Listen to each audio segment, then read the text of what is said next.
Hey everyone, welcome back to my channel.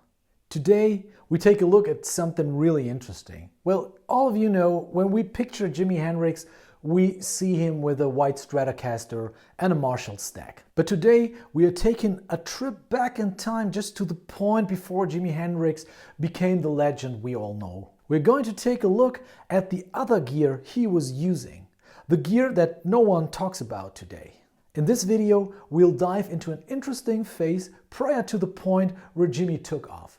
It's the time from 64 to 65 and maybe early 66 where Jimi played with different artists. We'll try to approximate that early tone, and of course I'll share my settings and the insights with you, and of course you'll get some sound samples too.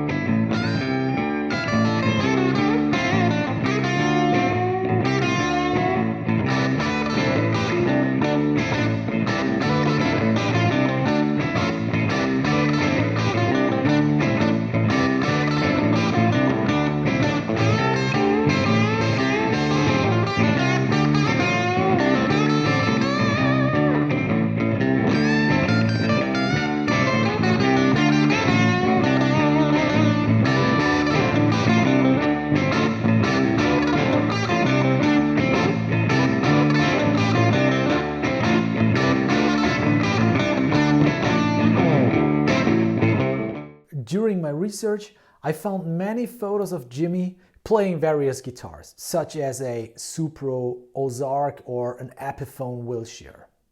But one guitar stood out, and I saw Jimi playing that guitar on many photos. And it's the Fender Jazzmaster. And it seems that Jimi had a special connection with this guitar. For today's video, I've borrowed a Squier Jazzmaster. It's an awesome guitar. It's from the CV series, and it's not a vintage guitar, I know, but trust me, this guitar is absolutely capable of giving us these early Hendrix tones from the mid-60s. And if you enjoy this guitar, I've put an affiliate link in the description just for the case that you want to check this guitar out. But of course, we need more than just a guitar. So I also borrowed a Fender twin reverb that you can see a tiny bit of that amp here. I've put a microphone in front of it, and well, the twin reverb is just a classic amp, and there are videos of Jimi where you can see him play that amp, these black and white videos, and I know that he also used different amps, also Supro, Thunderbolt amps, but I think that the Fender Twin Reverb might have been the amp that he used most during this mid-60s period. Okay, now back to the Jazzmaster. Jimi first started playing a Sunburst Jazzmaster around 1964 while performing with the Isley Brothers. He also likely used it in the studio recordings from that time.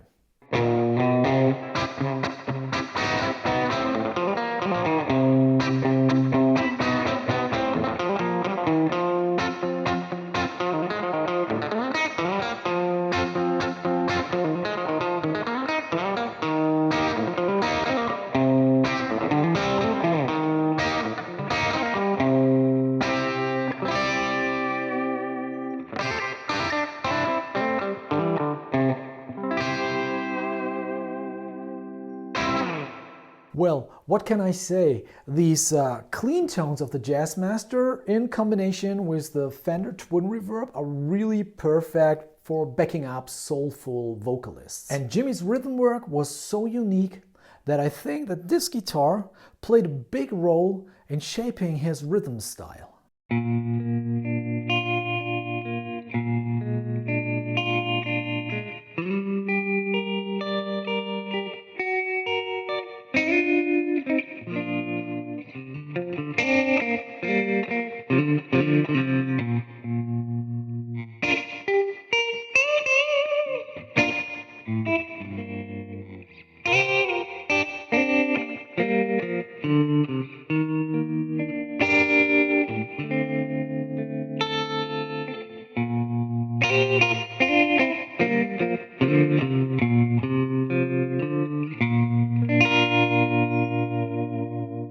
At this point, playing with the Isley Brothers, Jimi was playing lots of R&B related songs, of which we just heard an example. I think this song really showcases where Jimi got his rhythm playing from, his rhythm chops, and this really stood out, and I think this was the takeaway from the Isley Brothers. So let me quickly share the amp settings with you.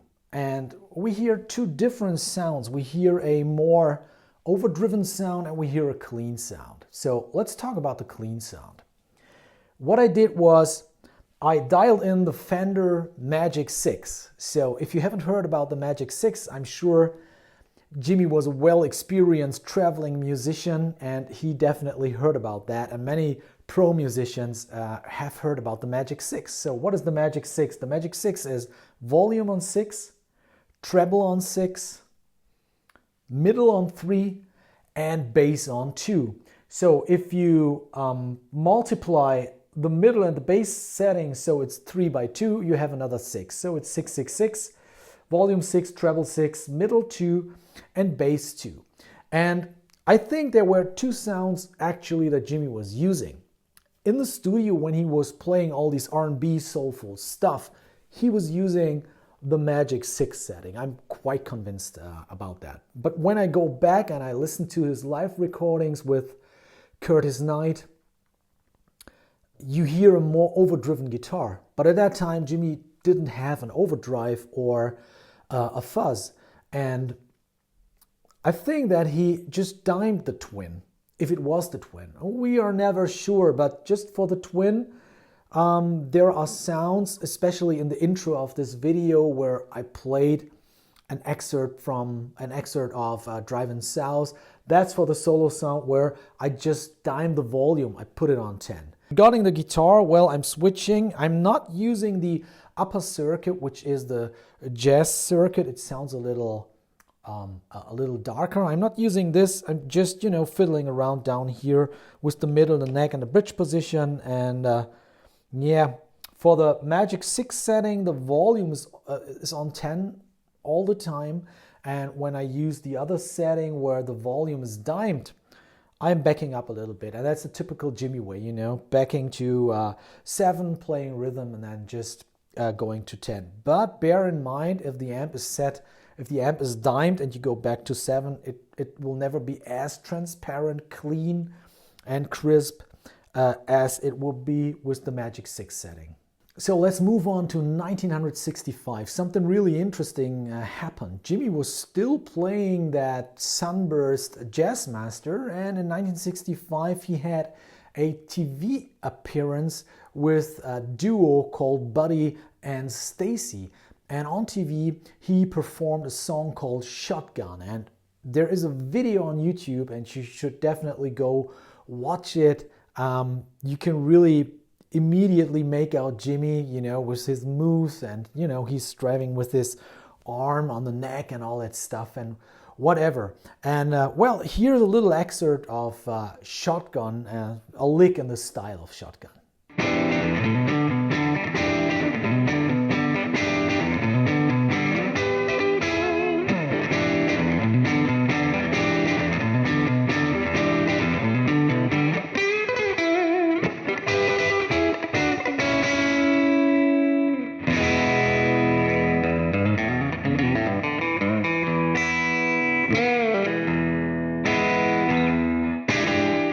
So in 1965, Jimi Hendrix returned to the Isley Brothers. He left, but then he came back, so he had 2 rendezvous with these guys.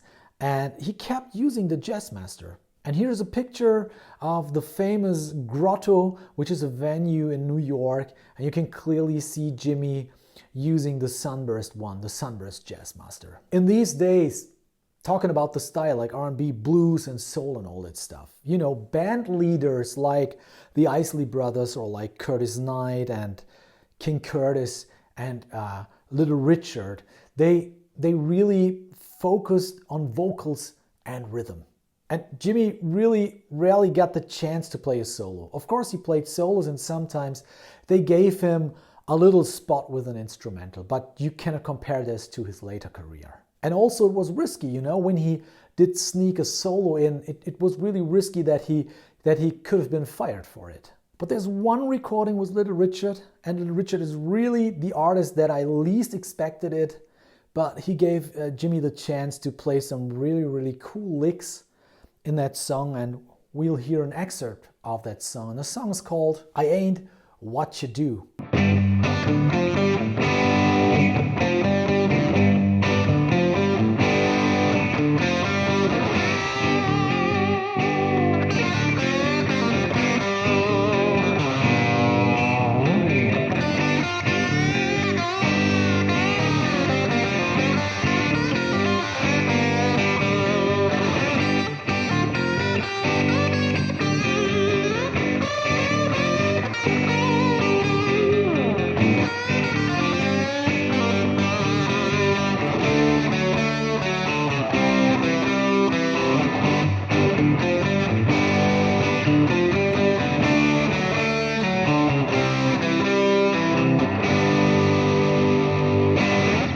So by late 1965, the original Sunburst Jazzmaster disappeared, and Jimmy was seen playing a white Jazzmaster.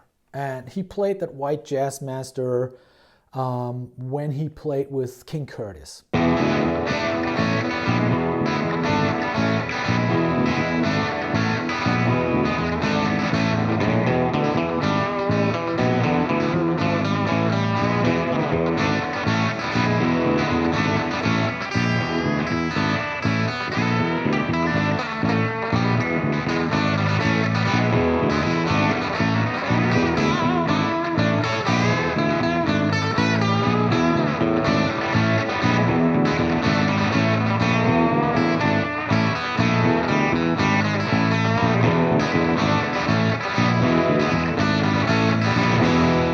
Well, unfortunately, the recordings Jimmy made with King Curtis were destroyed in a fire. That's at least what I heard, but we have this one song that I've just played. Then Jimmy, of course, also played with Curtis Knight.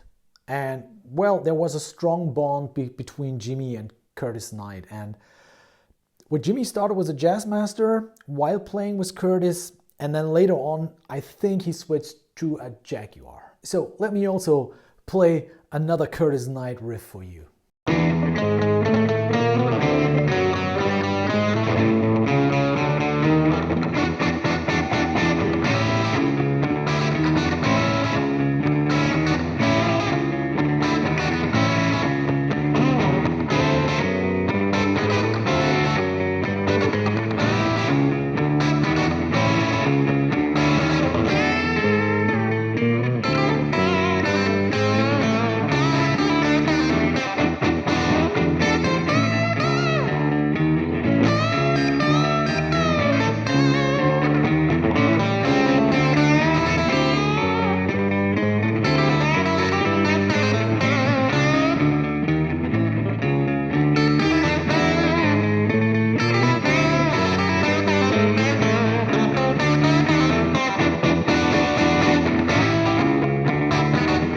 In 1966, Jimi Hendrix was still playing with the King Curtis Band. And most of the time in 66, the King Curtis Band served as a house band for artists such as Percy Sledge or Don Covey. And during that time, in May 1966, Jimmy borrowed a Maestro Fuzz from a friend. And I think this is where the real Hendrix sound started to come alive. This is where everything started. And let's try the twin reverb, because at that time Jimmy still wasn't playing a Marshall, and we all know that Jimmy landed in London only in September 66. So at that time, you know, being the house band or playing in the house band, I'm quite sure he played a Fender twin reverb. So I'm going to dime the Fender twin reverb again, put the volume to 10, and then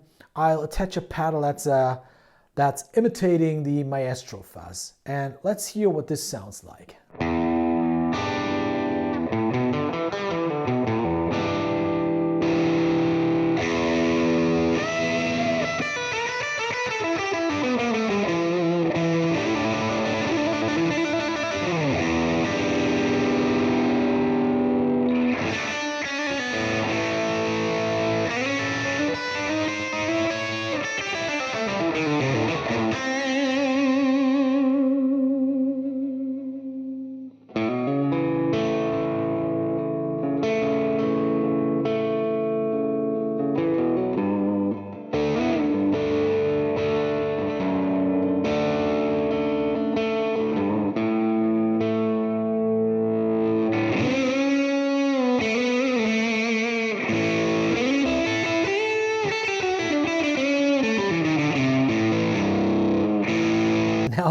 listen to that.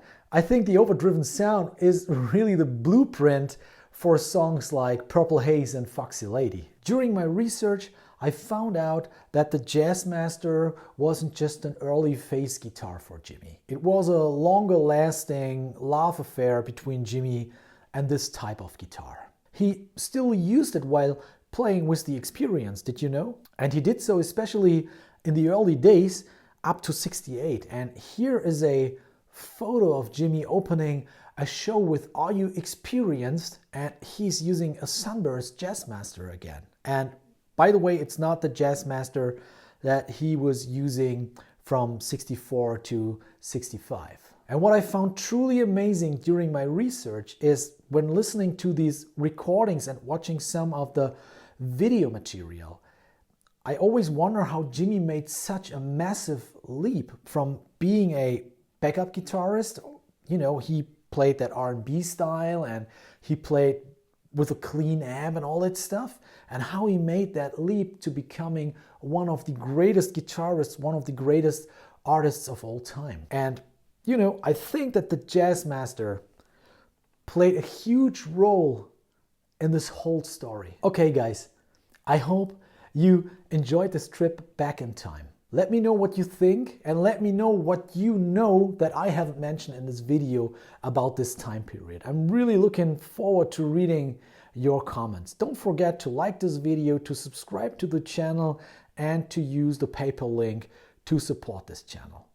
So thanks in advance for your support and take care, keep practicing, keep rocking. See you next time around. Bye.